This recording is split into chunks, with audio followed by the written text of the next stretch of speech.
திருவண்ணாமலையில் பழைய நகராட்சி அலுவலக கட்டடத்தில் பயங்கர தீ விபத்து ஏற்பட்டது. கொசு மருந்து, கெமிக்கல் கேன்கள் மற்றும் தூய்மை பணி பொருட்கள் இந்த விபத்தில் முற்றிலுமாக எரிந்து நாசமாகின. தகவல் அறிந்து வந்த தீயணைப்புத் துறையினர் நுரை மற்றும் தண்ணீரை பீச்சி அடித்து 2 மணி நேரம் போராடி தீயை கட்டுக்குள் கொண்டு வந்தனர்.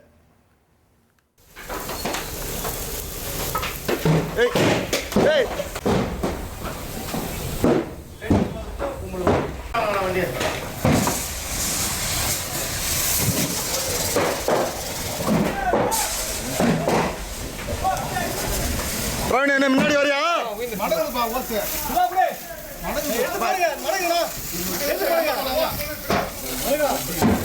மேல சீட்ல பாரு. இனி செல்லும் இடமெல்லாம் செய்தி. தந்தி டிவியின் வாட்ஸ்அப் சேனலை ஃபாலோ பண்ணினா செல்ல இருக்கும் இடமெல்லாம் செய்தி. இதோ QR கோட் இப்பவே ஸ்கேன் பண்ணுங்க, ஃபாலோ பண்ணுங்க.